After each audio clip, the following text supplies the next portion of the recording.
सिन्नर पोलिसांनी अवैध गुटखा वाहतुकीवर पाठलाग करून कारवाई करत 1,87,00,000 रुपयांचा मुद्देमाल हस्तगत करत मोठी कारवाई केली आहे. पोलीस निरीक्षक हेमंत कुमार भामरे यांना मिळालेल्या गुप्त माहितीनुसार बारागाव पिंपरी रोडवरील सांगळे फार्म जवळ ही कारवाई करण्यात आली आहे. 17 मे 2026 रोजी बारागाव पिंपरी रोड परिसरात मिळालेल्या माहितीच्या आधारे नाकाबंदी करण्यात आली. या कारवाई दरम्यान 2 संशयित वाहनं ताब्यात घेण्यात आली.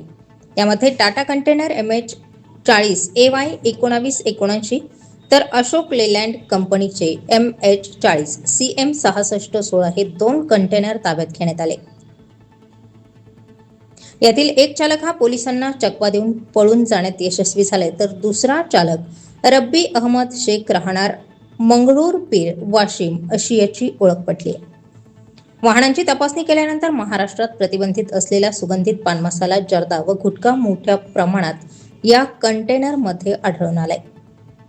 यामध्ये 110 गोण्या बाजीराव पान मसाला, 66 लाख रुपये अंदाजे किंमत, 110 गोण्या नजर पान मसाला व जर्दा तसेच इतर गुटखा साहित्य अंदाजे 9,90,000 रुपये, 2 वाहने 35 लाख रुपये असा एकूण 1,87,00,000 रुपयांचा मुद्देमाल हस्तगत करण्यात आलाय. सदरची कारवाई पोलीस अधीक्षक डॉक्टर DS स्वामी नाशिक ग्रामीण, अप्पर पोलीस अधीक्षक आदित्य मिरखेलकर नाशिक ग्रामीण, उपविभागीय पोलीस अधिकारी कांतीलाल पाटील निफाड यांच्या मार्गदर्शनात पोलीस निरीक्षक हेमंत कुमार भामरे, अंकुश वारुंगसे, समाधान बोराडे, नितीन डावखर वराडे, गवंडी, विनोद टिळे, कृष्णा कोकाटे, प्रशांत सहाणे, अप्पासाहेब काकड, विलास बिडकर, महेंद्र खामकर तवर यांच्या पथकाने ही कारवाई केली आहे.